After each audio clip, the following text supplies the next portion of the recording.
God, please, no! No! No! No! Hey, welcome back to the channel. As you just saw in that intro, there's a lot going on right now.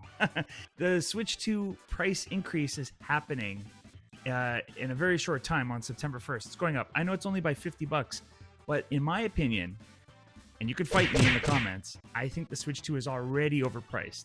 Now you're going to counter and say, hey, Mike, the chip shortage, AI data centers, they have to raise the price. And I would argue that, and you read those things that I just posted in that intro, right? I never learned to read. They made $1 billion on the Super Mario Galaxy movie. I did a review on it on the channel, so you could get my full thoughts. It was fun. But yeah, I put movie in quotes for what that was. And the tariffs. They charged you $300 million. You, just in America, you paid the tariffs. Every time you bought a Switch 2 console or an accessory or a game, you paid them a lot of money, and Nintendo has now argued in court that you're not entitled to any of it. You knew what you were doing when you bought it, and that was just baked into the price, and now they're getting money back. So isn't that crazy? So they're getting the money back, and you paid, so they're getting double the money? Like, that's crazy. They just made so much money for nothing, and they're still raising the price.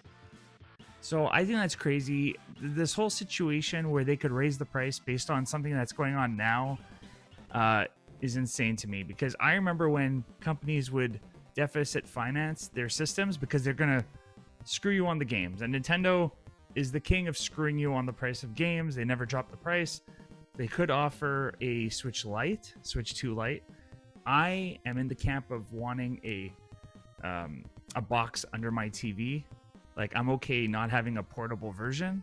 In fact, if the price was cheap enough, I might end up, I'm weird, I might have a home console version and then at some point the light version. That's ridiculous. That's just ridiculous. What you just said is one of the most insanely idiotic things I have ever heard. It just occurred to me that that's an option. Everyone in this room is now dumber for having listened to it. I don't play portably that much. I'd rather have it on my TV. So what I'm doing in this video is I'm asking you to tell me if you think I'm crazy and I should buy the console. You guys are online, when I say you guys, are buying the console as an investment. Like, hey, if the price is going up, I'll buy it now because the price will just keep going up. And there will be a Mario game and the Ocarina of Time games coming out, which, cards on the table, I think it's just going to be they outsourced another, like Star Fox. They just outsourced another, graphical upgrade. It's not going to have any major new thing. It's a fake. It's the same game again, and like well, whatever. It's not a system seller to me, And I know there's a lot of people out there who will buy no matter what they put out. That's not me. I need a lot of good experiences, and like in terms of exclusives, I've done videos on this. I think this generation is not good. Not good in terms of games I want to play. You could fight me and say, hey, it had all the games I want to play. That's great. I'm happy for you. But I need you to convince me. This video is not about me convincing you of anything. I want the comments to convince me why I should go buy a Switch 2 now, knowing that there's going to be a better version coming out. There's a few versions, actually. There's the OLED that's rumored. That's one thing. But also, because of Europe and their rules, there's going to be a removable battery on the Joy-Cons and the console that you could just buy off Amazon like a battery and slot it in, kind of like they had on the Wii U, which I showed also in another video. So there's that. There's also a Zelda variant of the console special edition coming out, which was leaked. There's already photos out there. Not that I buy those consoles, because I find like once I'm not into the game, it's like weird to have it as the console. But you could tell me if you buy special edition consoles. The only special edition consoles I'm interested in are the old N64 ones where they're transparent. Green, smoke black, different colors. There's blue. I don't have that. That's really cool. They should do something like that. The clock is ticking. The clock's ticking, dude. The clock's ticking. So I'm just, putting it out there. What do you think? I am also not very happy with Nintendo these days. Not just the business practices and the fact that it's very investor focused. It feels like they're playing everything safe. The console to me is boring. What are you doing? How dry do you want it? Not dry? Just a graphical upgrade and everything else is pretty much the same. Boring. It's not as exciting as like when they're, when the Wii came out, for example. Whatever you think of the Wii, that was exciting. Oh. That was an exciting time. And the N64 was exciting. And like all their systems have been pretty super exciting. This is like the safest they've ever been, So the real benefit is that you could play ports of other major games, maybe even GTA 6. We don't know. And that's kind of cool because I did not buy a PS5. I did not buy an Xbox Series X or S. I'm kind of stuck in the past to play the shitty games that suck ass. No, I play good games. I'm not like that dude. My collection is just like games that I enjoy. When I'm ashamed of something, I kind of get it off the shelf. Because like I have to live with it.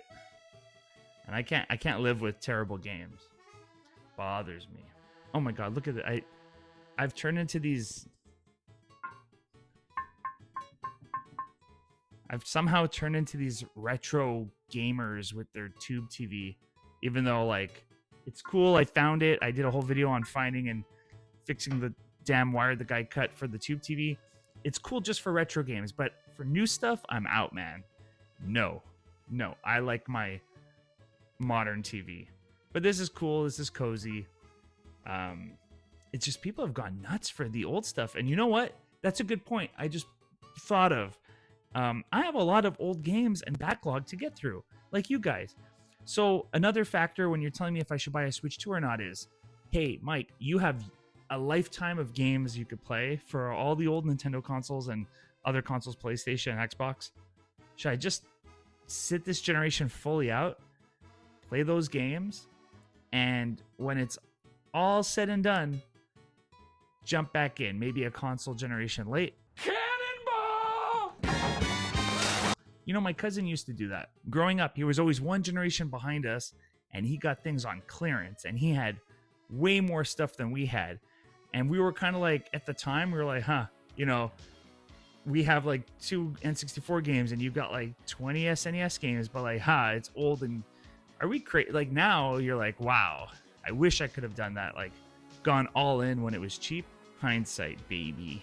But yeah, that's where I'm going between. Should I just play what I have, be fine, be happy, or jump to a new thing? Another factor is, this is kind of annoying, eh? It just keeps looping, making me crazy like I'm in an arcade or something, but like, why did I pick this game? For the background. Another factor is like my car is dead. I was driving home today and it started to bump, bump, bump, bump. It's like rattling. I think a ball joint or something major is like dead. I was afraid I wasn't going to make it home and I have to tow the car. So tomorrow morning I will tow the car because I can't drive it. It is like scary as hell. Yeah, I've been ignoring noises until it got like to like bump, bump, bump, bump.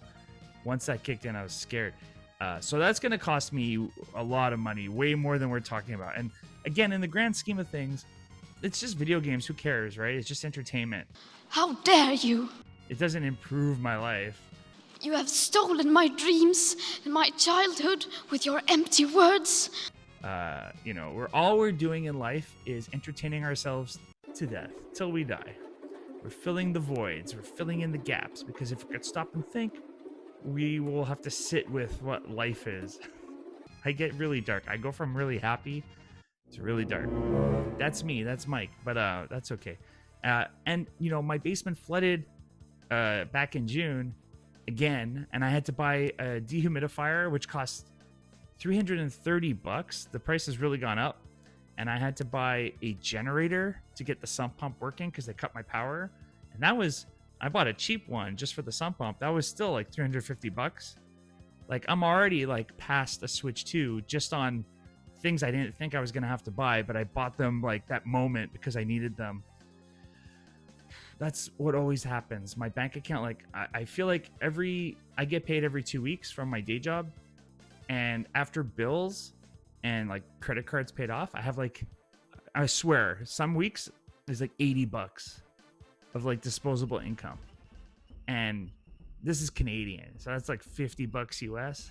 $50? It's scary. It's scary out there. So this whole video is kind of like, hey, should I buy a Switch 2? But like, holy shit, we have bigger problems. People are suffering. People are dying. Entire ecosystems are collapsing. We are in the beginning of a mass extinction, and all you can talk about is money. And I only buy things that I could afford. Now, I could probably buy the console, but then let's say I buy the console. I'm like, all right, happy birthday, Mike, for next year. And then the games are like $100 a game, Canadian. That sucks. I know I could borrow them from the library, but my library flooded. They're kind of out of commission also. They're super flooded. Even the pools were full of sewage. It was disgusting. We had a big event here in Montreal. It is crazy. And I have so much work I want to do around the house, like essential work, like to prevent flooding again and renovations. And like, I just feel like the weight of adulthood has squeezed me into this box, and I just feel like compressed. I'm almost annoyed. And everything is breaking, and like even when you know on your dryer, your clothes dryer, when you close it, there's a latch, and the latch locks on, and then it runs the thing. This is a top loader. The latch just snapped off, and like I'm like, okay, is it a big deal? No, it's not a big deal. But that little tiny plastic latch that looks like it costs 5 cents to make, $20 off Amazon. That's the cheapest one. They go up to 40. In the States, I looked it up. You could get them for $5 US. And that's also a ripoff. But like, I just feel like no matter what I do, I am squeezed. This video has turned into a rant, but that's okay. The rant is that corporations are making record profits, and we're all struggling, and we have to make videos debating on a non-monetized channel.